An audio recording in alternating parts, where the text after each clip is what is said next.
we'll do the live thing first. Like,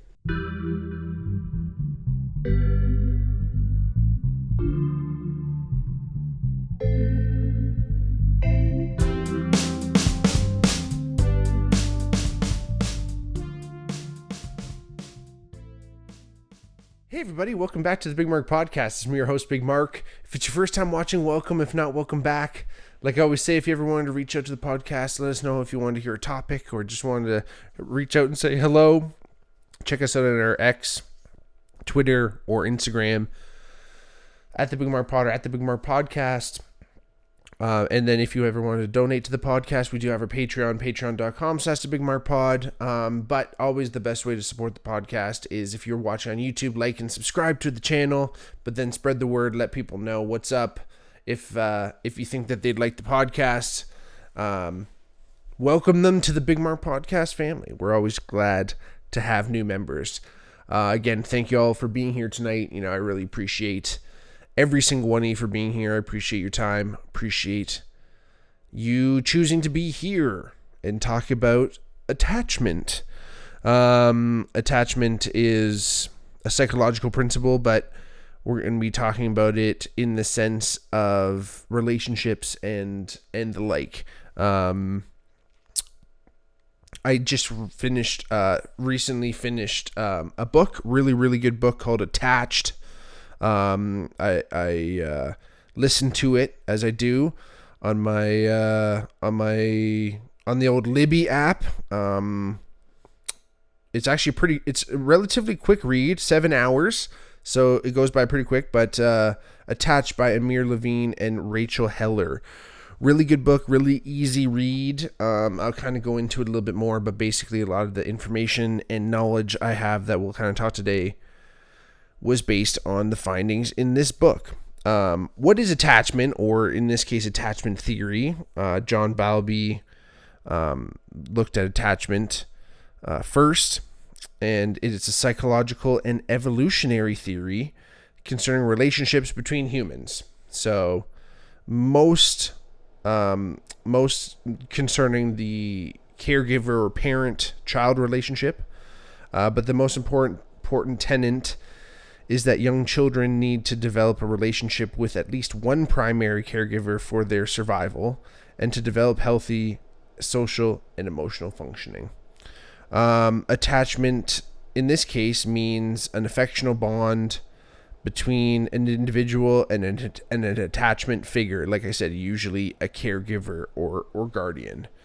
And, obviously so many different things, affect attachment. Whether the parents are around, whether the parent's own attachment style, which we'll get into briefly as well, whether the parent's own attachment style is incompatible with the child, and then that can form insecure attachments. Essentially, how your relationship with your parents develop early in your life reflects any relationship that you're going to have with any other human, but especially, your romantic partner, right? So, there's four different styles of attachment, which I'll get into briefly, but each one of those styles kind of has its own pitfalls or its own tendencies, let's just say. In no way is this kind of a comprehensive explanation of human behavior. Obviously human behavior is extremely complex. You can never really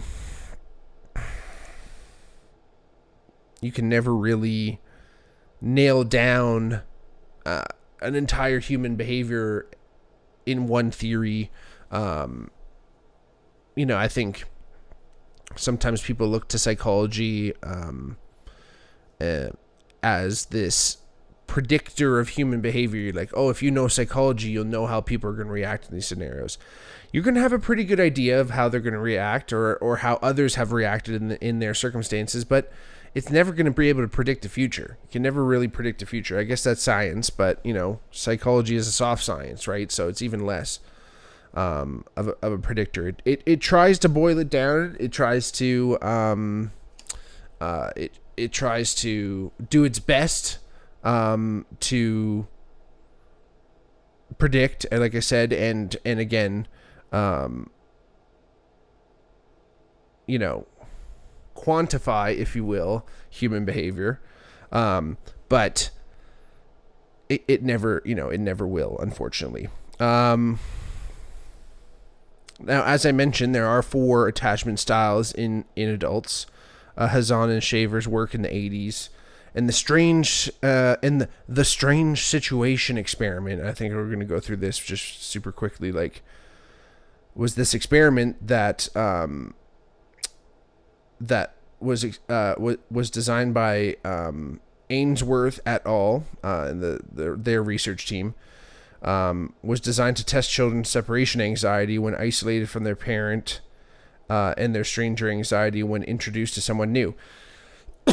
So essentially, a child and their caregiver, their parent or whatever, would walk into a room. There would be a research assistant in the room. They would give them a couple brief instructions when they entered the room. Kid would go and play with the toys. Slowly but surely, the parent would be instructed, unbeknownst to the child, would be instructed by the researcher to leave the room. And then the child would then react to the parent leaving the room. And there's many different reactions there. Again, kind of looking at separation anxiety. But the way the child then reacted was pretty indicative of their attachment, their level of attachment at that point, let's just say, because you don't really look at attachment style so much in children, because it kind of develops a little bit more over time. But you can kind of get an idea of how attached the child is and in what way. For instance, if when the parent leaves, of course the child, most likely the child is going to react and try to find their mother or their parent, I should say, find the caregiver.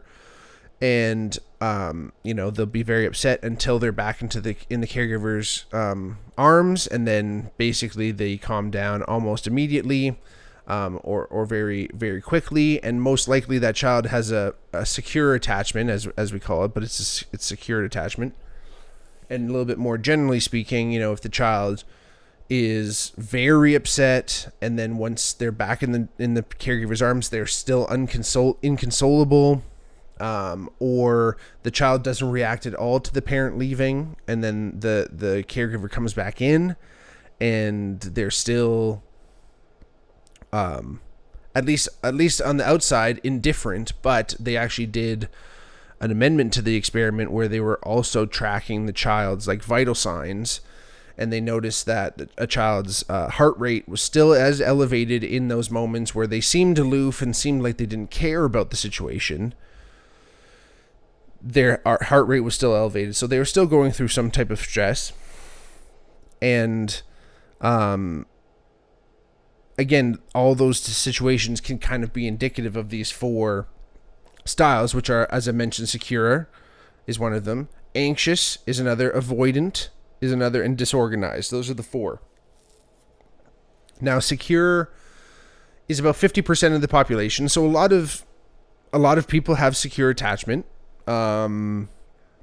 Most, it's hard to say predictors and they came from nuclear homes and things like that, but most of the time they were shown and given love and attention by at least one caregiver, if not more than one. They're really good at emotional regulation. Within relationships, they're good at understanding their partner's needs as best they can, and then acting on that. Not necessarily catastrophizing certain things, not leading to explicit behaviors that are going to affect their relationship with themselves or their partner. And again, kind of just like the cookie, I don't want to say cookie cutter or normal or anything like that. I want to say the ideal maybe, or just the kind of fairy tale, love that relationship that is secure and strong, and you don't have to worry about it, and there's trust, and it's excellent. It's something that we can kind of strive to probably. Maybe not all are able to achieve that because of our attachment styles, but as I'll mention later on, we can kind of change are attachment styles with some work. One of the other attachment styles is anxious style, and that is, characterized by people really wanting, it's like 25%, I think, or something like that. Anyway, characterized by people who do really want a relationship, but at the first sign of friction, or anytime something isn't going perfectly right, or they feel like their partner isn't able to meet their needs, they start to look for ways out. They start to do things called what we call protest behaviors, which happen in these insecure attachments. So attachment styles that aren't secure are insecure attachments. It's not necessarily that there's something wrong with them, but these insecure attachment styles tend to display these protest behaviors, is what they're called. So essentially, when they're not feeling their needs met, they start having these, they start lashing out, let's just put it that way. Or again, just kind of falling into old patterns that they may have developed in childhood, right? This is where all this all comes from. And again, like I said, the anxious attachment style are, they can be clingy, they can be needy. They can doubt themselves in the relationship. They can doubt how much their partner cares about them. Things like that. So anxious style is there. And there's like questionnaires out there. There's all types of self-assessments. There's all types of stuff you can do out there to try to decide what your attachment style is. And it's probably, and it's definitely one of the four, but once you kind of know that, maybe you can kind of look into some more information about some of the predicting factors of that style of attachment. Avoidant attachment style, that's the other style of attachment, which is 20%, slightly less than anxious, but it's still a large bit of the population. And they are categorized as very strong individuals. They really want to have their own personality, their own individuality. They feel like relationships are encroaching on that individuality and that freedom. Their protest behaviors tend to be distancing, and anytime they feel that individuality or that freedom being encroached upon is when they lash out.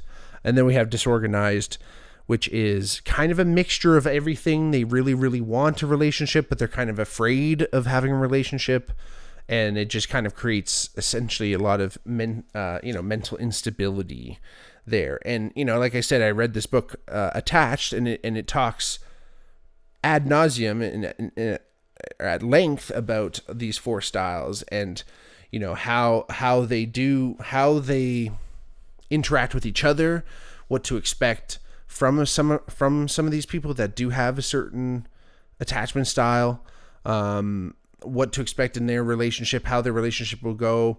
Again, it was an interesting book because it was kind of like, it was a little bit harsh on the avoidant attachment style. Now, avoidants aren't necessarily the picture perfect partner. They're aloof, and they want their own style, and they want their own thing, and not necessarily to say that they're more apt to betray their partner or go outside or anything, but again, they're keeping things at arm's length, so tends to leave the other partner kind of guessing what they're doing. Even if they are paired up with a secure attachment style, it just doesn't always kind of jive. And unfortunately, the way Attached talks about the avoidant style really isn't necessarily super nice. And again, it kind of is like a relationship help book, which again, at its core, that's what attachment is all about, right? It's all about our personal relationships with people. And of course our romantic relationships. One of the biggest takeaways for sure was that attachment style is plastic. Like I mentioned before, you can change your attachment style. Don't feel like, oh, I'm avoidant or I'm anxious, I'm going to be stuck like this forever. everyone has tendencies. Everyone has, a little bit of a mixed bag. Yeah, you're probably more or so one of these 4 categories, if not one of the main 3 categories. It's less of a chance that you're disorganized, but most likely, if you do fall into the insecure attachment styles, you can work on it. You can, and at least understand your tendencies and know what you want. And I know for sure, I've taken away a lot of things, and I've done these questionnaires, and there was a questionnaire that came along with the book, and it seems like I have an anxious style of attachment, but I for sure have secure tendencies and maybe some avoidant tendencies too, right? So it's hard to nail all that stuff down all the time, but again, it's really eye-opening in the fact that, another one of the biggest takeaways is relationships shouldn't be left to chance. And I know for sure I've kind of approached some relationships in the past with, hey, I like this person. Let's just see where things go. You never really know. And I was definitely more apt to overlook a lot of issues in past relationships and things like that. And, kind of got me into situations where, of course, the relationship didn't last, right? So, there are ways that I'm looking into my own things that I would like to change, and I would like to, understand more about myself too, right? There's things where I've done things that I've done in past relationships that I go, oh, I wonder why I did that, or why do I keep doing that same thing? Why do I fall back into certain patterns, right? And again, that's what this whole thing is. That's what attachment theory is at the end of the day, is just kind of understanding some of these pitfalls and some of these potential traps that you kind of might fall into with your own personality, man. And it's your own thing. And everyone's always like, oh, you're your own worst enemy or all that. And it's like, not true, man. Yeah, maybe we do things that aren't necessarily in our best interest, but we're doomed. I don't even want to say doomed, but that's the saying. But like we're destined to repeat the mistakes of our past, unfortunately. This depends on the severity. If you can limit that, if you can understand where things are coming from, maybe you can start to mitigate some of those mistakes too, right? So understanding how this works and understanding attachment theory can, again, help in all types of relationships, any type of friendships and all those, and work relationships, all those things.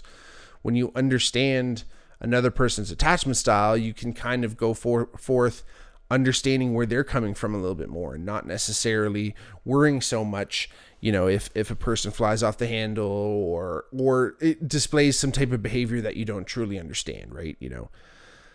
It's all about trying to get to a place of understanding, and again, not dismissing people just because, they have a certain personality or attachment style that they were born with, or was fucking drilled into them by a poor caregiver attachment, or something happened in a relationship, right? Like, again, something can happen along the way in your life that completely reframes your entire idea of attachment. And, I've definitely been with people who have secure attachments. I've been with people who have anxious attachments. And I only kind of know this, like, from reading this book and understanding from what I kind of learned in school about it too. Because we went over it, in child development and things like that.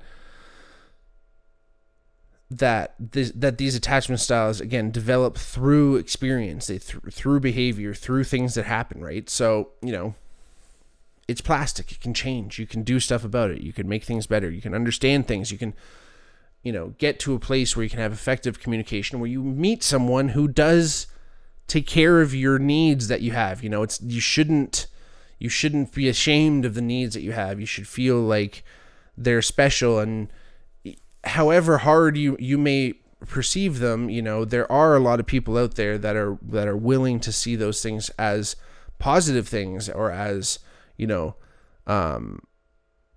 the little bit of icing on the cake kind of thing, right? You never know. One man's trash, another man's potpourri. I know that's not necessarily used in relationship advice all the time, but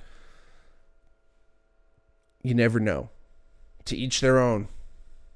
And everyone's got someone That'll help them. And it's not even a perfect match, not even a soulmate thing. It's not even like that there's one person out there. It's just you got to keep cracking at the can. And that's what it's all about. Anyway, check out your attachment theory. Check out some questionnaires. I mean, don't get me started on self-assessment questionnaires. I think some of them are a little bit tough, especially if you know what the questionnaire is trying to get at. It's easy to, kind of mold your questions, and, the way you think is going to influence your actions, and you might want to see a different outcome of the questionnaire. So I'm always I'm a little bit more inclined to lean on questionnaire results that come from someone who's administering the questionnaire. But anyway, there's lots of self-assessments out there. Go check them out. Do a few, see if they all match too, right? Like, that's the thing. That's one way you can kind of gauge if you're at least somewhere on the wrong track. If you do one questionnaire and you're secure, and you do another one you're avoidant, and you do another one you're fucking anxious, something's up with some of these questionnaires, right? Something's up with maybe the way you're answering some of these questions. Try to be honest. Try to do your thing. But you can figure it out and then go from there. Attached. Check out that book. Really good book. And again, let us know. Hit us up in the comments. Let us know if you're willing to. If you know your attachment style and you know how it. And if you've had success in your relationships or whatever, just hit us up, DMs, wherever. I don't care. Whatever you want to say, let us know. We're always here to listen. But even if you don't want to say anything, I totally understand. This is obviously a very personal thing. But we're always listening. So anyway, thank you all for being here. I really appreciate it. It's a really interesting subject. There's so much we can go into. There's so many different avenues and ins and outs of this whole thing, but it's just a really interesting concept. Go check it out. Like I said, check that book out. Look into it a little bit more, and it might help you with interpersonal relationships. I mean, who couldn't use some help with interpersonal relationships, right? It's deep, but it's the most important thing. We are cooperative beings, and we've been separated for long enough over these past few years. We need to get back together. We need to get back working together. Maybe we've created a lot of anxious and avoidant attachment styles over these years too, right? With all this fucking shit. Who knows what some of these COVID kids are going to be like? Yeah, like I said, they require attention and love, but who knows? Maybe there was too much. You never know. So we'll see what happens in the next few years. But check it out. Let us know. Love y'all. YouTubes, Patreons, Bigmark. Peace.